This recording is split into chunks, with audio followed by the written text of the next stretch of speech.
हाँ प्यारे बच्चों, आज हम लोग पढ़ेंगे बीए पार्ट 3 प्रथम प्रश्न पत्र अर्थतात्विक विचारक में वही चैप्टर थोड़ा सा बड़ा हो रहा है, little heart, BH little heart. ठीक है बच्चों, इसका हम लोग पढ़ेंगे दूसरा शेष भाग, सेकंड शेष भाग। ठीक है, इसके पहले एक हम बता चुके हैं बच्चों, ये है दूसरा भाग। ठीक है, चलिए सेकंड शेष भाग। तो बगैर देरी किए हुए हम लोग पहुंचते हैं अपने चैप्टर पर। ठीक है बच्चों, चलिए इसमें हम लोगों को जो पढ़ना है आज, अप्रत्यक्ष उपायों की स्ट्रैटेजी। ठीक है बच्चों, अप्रत्यक्ष उपायों की स्ट्रैटेजी। अब इसमें अप्रत्यक्ष उपायों का प्रमुख जो उद्देश्य होता है, ये शत्रु का मानसिक विघटन कर। मानसिक विघटन का मतलब होता है मनोबल को ध्वस्त करना, मनोबल को गिराना, अर्थात मन से उसके जो है लड़ने की क्षमता को समाप्त कर देना या लड़ने की क्षमता को कम कर देना, या वो बेमन से लड़ाई करे। ठीक है बच्चों, मानसिक विघटन का मतलब होता है वो मन से कमज़ोर हो जाए, ठीक, मन से वो डाउन हो जाए, मानसिक विघटन से संबंधित होता है। और इसके द्वारा शत्रु के मनोबल व प्रतिरोधक शक्ति, जब मनोबल बच्चों गिर गया तो प्रतिरोधक शक्ति अपने आप कम हो जाएगी। अर्थात सैनिक का अगर मनोबल गिर गया तो समझ लीजिए कि उसकी लड़ने की क्षमता जो है समाप्त हो गई, या बेमन से लड़ेगा तो बेमन से बेमन से किए गए युद्ध में कभी विजय प्राप्त नहीं हो सकती, कभी सफलता नहीं मिलती। इसलिए मनोबल का ऊंचा रहना जरूरी है। इसमें इसीलिए कहा है कि अप्रत्यक्ष उपायों में कि शत्रु का मनोबल का या मनोबल को गिराया जाए या मन को विघटित कर दिया जाए, अर्थात युद्ध से उसका जो है मनोबल युद्ध के लिए कम कर दिया जाए या युद्ध से समाप्त कर दिया जाए, उसको कमज़ोर कर दिया जाए, उसके अंदर युद्ध लड़ने की क्षमता ही ना बचे। ठीक है, और इसके लिए लिटिल हार्ट ने निम्न उपाय बताए हैं, अर्थात मनोबल और प्रतिरोधक शक्ति को क्षीण करने के लिए निम्न तरीके उन्होंने बताए हैं। पहला नंबर जो है बच्चों, अब इसको देख लीजिए क्या क्या इन्होंने उपाय बताया है।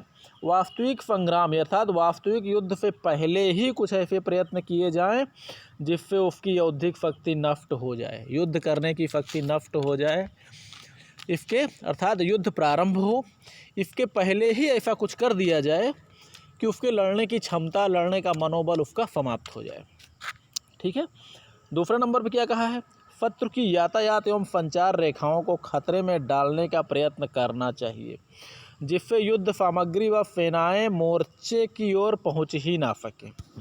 अर्थात संचार रेखाएं यानी सड़कें और यातायात के साधन, यातायात की सारी व्यवस्था ही उसका नष्ट कर दिया जाए, सड़कों को तोड़ फोड़ दिया जाए, उनको ध्वस्त कर दिया जाए कि उधर से कोई वाहन ना जाने पाए, कहाँ तक, युद्ध भूमि तक। और ये तभी संभव होगा जब हम पीछे से घूमकर शत्रु के पीछे पहुंच जाएंगे, तभी उसकी संचार रेखाओं को हम काट सकते हैं। ये तभी संभव होगा जब सीमाओं पर लड़ती हुई सेनाओं के पीछे से घूमकर, यानी शत्रु के पीछे, सामने हम लोग खड़े होकर उलझा रखे हैं, अपने कुछ सेनाओं को लगा दिया जाए कि घूमकर दाएं बाएं से उसके पीछे जाकर उसकी जो है संचार रेखाओं को काटें, यातायात के मार्ग को काटें, यातायात के वाहन जो आ रहे हों उनको नष्ट करें, और जिससे जो है जो सेना लड़ रही है वहाँ तक अन्य सेनाएं नहीं पहुँच पाएंगी, यानी पुनर्बलन नहीं हो पाएगा, युद्ध सामग्री नहीं पहुँच पाएगी, गोली गोला तोप बारूद जो कुछ भी है, गोला बारूद ये नहीं समाप्त हो जाएगा, तो उनकी लड़ने की क्षमता स्वयं ही समाप्त हो जाएगी। आगे उन्होंने क्या कहा है, शत्रु को लगातार आश्चर्यचकित करने का प्रयास करते रहना चाहिए। बार बार आश्चर्यचकित करने से शत्रु का मनोबल बच्चों गिर जाता है। ठीक, और इतना ही नहीं, शत्रु के खाद्य भंडारों पर हमला करना चाहिए, अर्थात जहाँ पर भोजन सामग्री हो वहाँ पर हमला कर दिया जाए तो शत्रुओं को इस बात का ये भय हमेशा सताएगा, इस बात की चिंता लगी रहेगी कि अब हम खाएंगे क्या। तो बच्चों जब खाने की चिंता लगी रहेगी तो युद्ध कहाँ से कर पाएंगे, क्योंकि अगर उनका खाद्य भंडार नष्ट हुआ तो उनको ये लगेगा कि हमें भोजन की व्यवस्था कहाँ से होगी, हम तो अगर युद्ध में जीत भी जाएंगे तो भोजन से मर जाएंगे, भोजन के बगैर मर जाएंगे, तो मनोबल कहाँ गया उनका, ध्वस्त हो गया। और शत्रु की सेनाओं पर सामने से आक्रमण ना करके इन्होंने कहा है मुख्यालयों को हमला निशाना बनाया जाए। बच्चों देखिए, शत्रु पर जो कार्रवाई की जाती है, किसी भी सेना पर जो कार्रवाई की जाती है, उसको आदेश कहाँ से मिलता है? मुख्यालय से। मुख्यालय यानी हेड क्वार्टर से। क्योंकि किसी भी प्रकार की कार्रवाई जब हेड क्वार्टर से मिलेगी, तो अगर हम हेड क्वार्टर को ही नष्ट कर देंगे तो उसको कार्रवाई का आदेश कहाँ से मिलेगा बताइए? मिल पाएगा? नहीं। पहले जब हेडक्वार्टर नष्ट हो जाएगा तो कार्रवाई का कोई आदेश नहीं मिलेगा। तो ये जो सैनिक यहाँ युद्ध कर रहे हैं, तो इनको जब कार्रवाई का आदेश नहीं मिलेगा तो बेचारे करेंगे क्या? अपनी इच्छा से छिटपुट लड़ाई करते रहेंगे, करते हुए ये पराजित हो जाएंगे।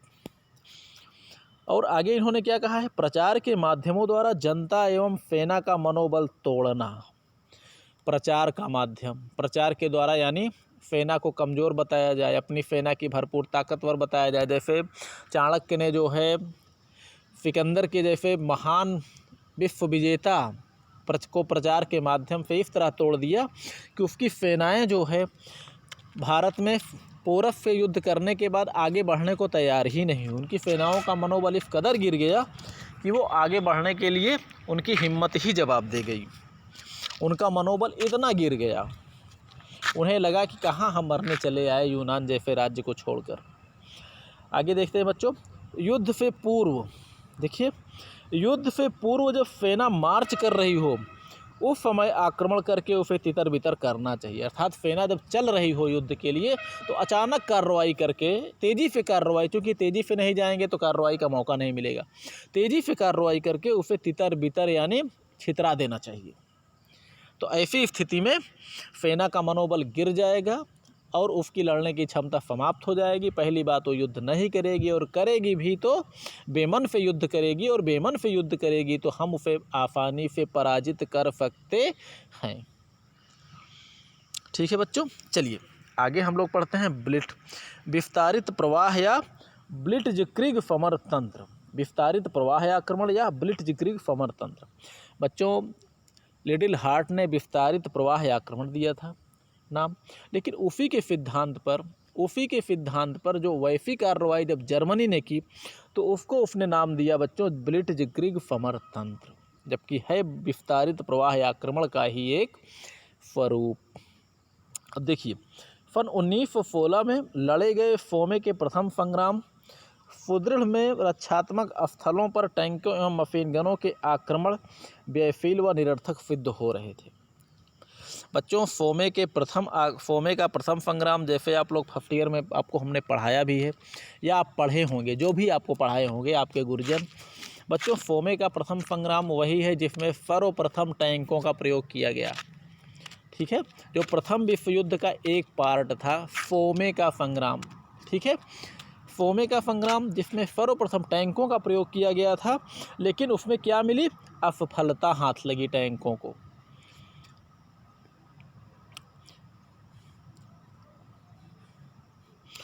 अब असफलता हाथ लगी तो दोबारा जो सफलता कहाँ मिली? बच्चों, टैंकों को दोबारा जो सफलता मिली 1917 में कैम्ब्रे या कैम्ब्राई के संग्राम में। ठीक है, ये आप लोग फर्स्ट ईयर में पढ़े होंगे, आपको फर्स्ट ईयर में पढ़ाया गया होगा। ठीक है, चलिए आगे बढ़ते हैं हम लोग। अरे कहाँ गायब हो गए बच्चों हम लोग? चलो देखिए,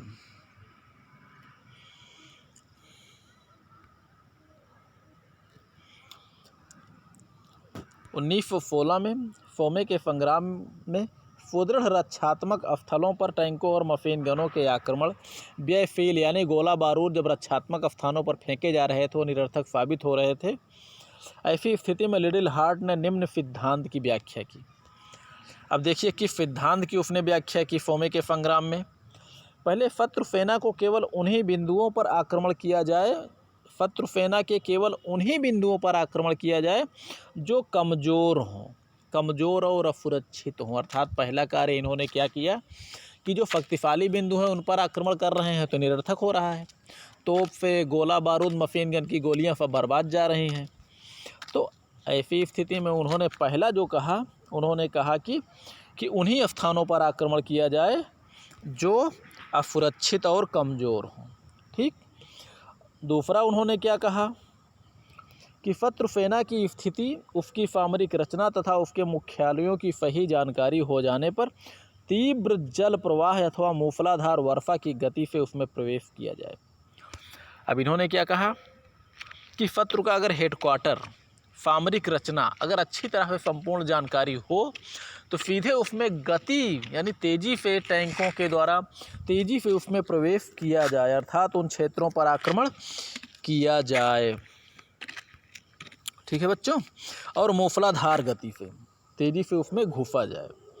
आगे उसने क्या कहा, उसमें प्रवेश करके सुदृढ़ स्थलों को छोड़कर कमज़ोर स्थानों पर विद्युत गति से आक्रमण करते हुए निरंतर आगे बढ़ा जाए। यानी वहाँ भी पहुंचकर जो मजबूत स्थान हो उनको छोड़ो, कमज़ोर स्थानों पर जो है सीधे आगे बढ़ते हुए सीधे आगे बढ़ते जाइए। अर्थात मजबूत स्थानों पर आक्रमण करने में अपना समय व्यय मत कीजिए, कमज़ोर स्थानों पर आक्रमण करके आगे आप लोग बढ़ते जाइए। और इस कार्रवाई में गतिशीलता तथा संकेंद्रण अति आवश्यक होता है, यानी गति इतनी ज़्यादा होनी चाहिए कि अगर शत्रु के अन्य भी जो सेनाएं हो अगर मदद भी करना चाहें तो वो ना कर पाए। ठीक है बच्चों, संकेंद्रण यानी केंद्रीकृत शक्ति होनी चाहिए और गति बहुत तेज होनी चाहिए, तेजी से, तभी इन्होंने इसको नाम दिया है बच्चों क्या, मूसलाधार। चलिए आगे देखते हैं। लिटिल हार्ट के अनुसार इस कार्रवाई की सफलता हेतु टैंक, वायुयान या पैदल सेना में समुचित सामंजस्य का होना नितांत आवश्यक है। बच्चों इन्होंने 3 चीज़ों में सामंजस्य स्थापित किया है, टैंकों की सेना, वायुयान और पैदल सेना। अर्थात टैंक की सेना आगे मूसलाधार फायर करते हुए आगे बढ़े, जैसे अभी हमने आपको बताया है। अब बाकी इसके इसके पहले वाले भाग में हमने आपको बताया है। और वायुयान ऊपर से बमबारी करते रहेंगे और पैदल सेना क्या करेगी, मुख्य स्थानों पर अधिकार करके वहाँ पर जो बचा खुची चीज़ें होंगी उन पे अधिकार करेगी और उनको हथियाएगी, हस्तगत करेगी। ठीक है बच्चों, चलिए इस समरतंत्र को द्वितीय विश्व युद्ध में जर्मन सेनापति कौन थे, जनरल रोमेल ने ब्लिट्ज़क्रिग समरतंत्र का नाम दिया और सफलतापूर्वक इसका प्रयोग भी किया। बच्चों प्रारंभिक दिनों में जर्मनी को काफ़ी बढ़त हासिल थी केवल ब्लिट्ज़क्रिग समरतंत्र के कारण।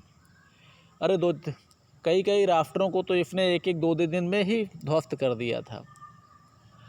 ठीक है बच्चों, चलिए आगे लिटिल हार्ट के शांति संबंधी विचार, इस पर भी जो है बच्चों हम आगे आपको बता रहे हैं। लिटिल हार्ट ने अपनी प्रमुख पुस्तक द ट्रियम्फ और डिफेंस में शांति स्थापना के 8 उपाय बताए हैं, जिन्हें शांति का 8 स्तंभ कहा जाता है। ठीक है बच्चों, और वो स्तंभ क्या हैं, निम्नलिखित हैं, जो इस प्रकार हैं। पहला नंबर, युद्ध के अध्ययन और उसके इतिहास से सीखना। इतिहास हम लोग क्यों पढ़ते हैं, ताकि कल जो परिस्थितियाँ बीत चुकी हैं, जो हमारे जो है स्थिति जो बीत चुकी है उसी के अनुसार हम जो है आगे का आकलन कर सकें, आगे ऐसे भी परिवर्तन होंगे।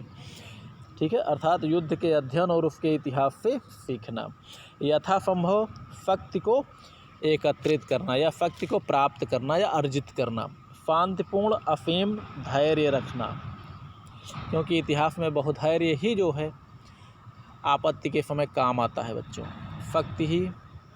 शक्ति की हर समय पूजा होती है, इसलिए शक्ति अर्जित किया जाए। और विपक्षी को संकट में न डालकर सदैव उसकी प्रतिष्ठा बनाए रखने में सहायता देना चाहिए। अर्थात उसकी प्रतिष्ठा बनाए रखेंगे तो शांति बराबर बनी रहेगी। अगर उसको आप संकट में डालेंगे तो आपके लिए संकट पैदा करेगा। अर्थात एक मित्रतापूर्ण, भावनात्मक पूर्ण रिश्ता बना होना चाहिए।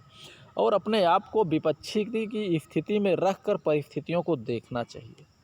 अपने आप को शत्रुओं की स्थिति में, अगर वो कोई स्थिति जो है पहले रखिए, फिर देखिए कि वो बेचारा मजबूर है कि जबरन आप पर अटैक कर रहा है।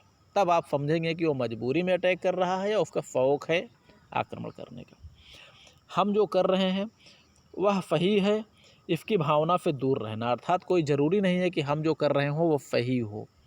ऐसा मानकर कभी ऐसा मानने की गलती कभी ना करिए कि हम जो कर रहे हैं वो सही है। हो सकता है हमारा किया हुआ ही गलत हो। विजय के भयानक भ्रम से अपने को बचाना, विजय के भयानक भ्रम से अपने को बचाना, अर्थात विजय का भ्रम बच्चों बहुत भयानक होता है। भयानक क्यों होता है? पराजित राष्ट्र की बर्बादी ही आपकी विजय होती है। पराजित राष्ट्र की बर्बादी आपकी विजय होती है। अर्थात एक तो बर्बाद हो गया ना, भयानक भ्रम इसीलिए कहा है इन्होंने। और युद्ध सीमित नहीं हो सकते, इस भ्रम से बचना, अर्थात युद्ध सीमित भी हो सकते हैं, अर्थात सीमित कार्रवाई से भी लक्ष्य की प्राप्ति की जा सकती है, ऐसा इन्होंने कहा है। अर्थात बर्बादी मत कीजिए, केवल अपनी लक्ष्य की प्राप्ति के लिए, लक्ष्य की प्राप्ति तक ही युद्ध कीजिए, ना कि बर्बाद करने के लिए। ठीक है बच्चों, चलिए ये चैप्टर आपका समाप्त हुआ। आगे फिर हम लोग अगले चैप्टर में पढ़ेंगे माओ त्से तुंग। ठीक है बच्चों, तब तक आराम से पढ़िए लिखिए और मस्त रहिए, खुश रहिए।